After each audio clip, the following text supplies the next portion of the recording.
It's the monthly Marchand and Ourand.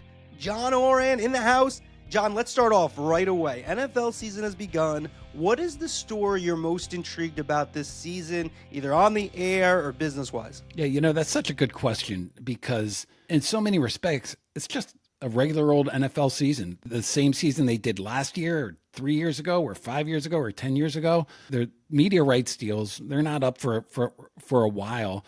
So in terms of the story that I'm really watching, I'm curious about Amazon's Thursday Night Football versus ESPN's Monday Night Football. You've seen Thursday night eat into that audience, eat more and more and more. Is this the year that it actually gets more viewers than Monday Night Football? I think that's probably not is the answer to that, but that's the trend lines around that are what I'm taking a look at. Yeah, that's a great one because when you look at it, we've talked about this a number of times, and we'll get into YouTube and their game last Friday and what we thought of that and YouTube's future. But I would say Amazon, not that they're going to threaten ESPN to try to get everything. But we've talked about Amazon a lot and what Amazon has done. They've had, in terms of the streamers, the best strategy, in my opinion.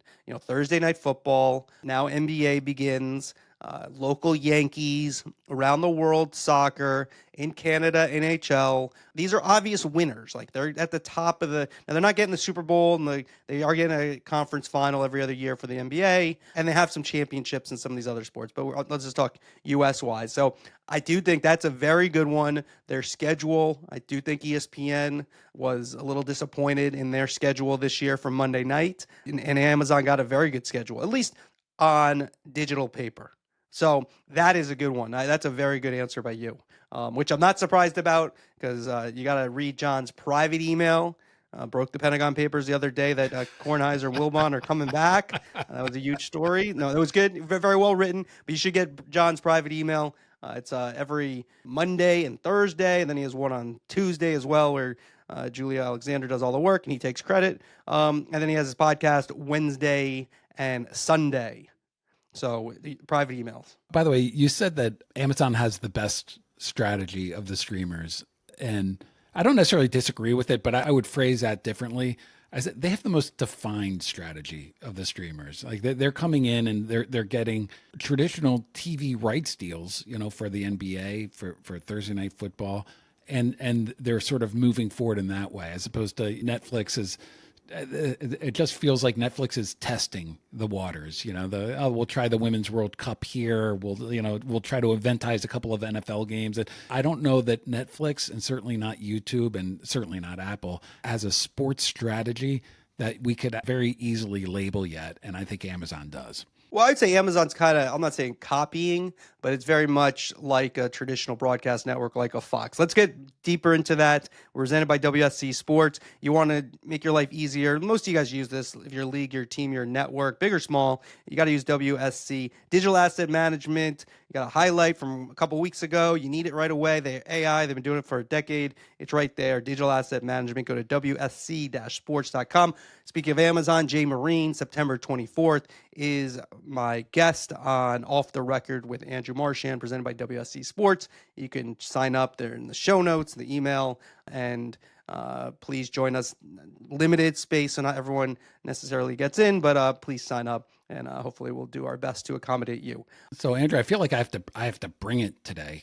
You had Laura Rutledge on saying like she made up Twitter. A Twitter handle in order to defend her husband. I have no such story like that I'm willing to break on this pod. Well, does your wife defend you? Does Mrs. Ourand, is there like a backwards? I can't do this off the top of my head, but Ourand spelled backwards who just defends John Ourand's honor on Twitter, which I thought was my job, but apparently maybe there's somebody else out there. Yeah, you know what? I think Anne most likely would be one of the trolls that's bashing me.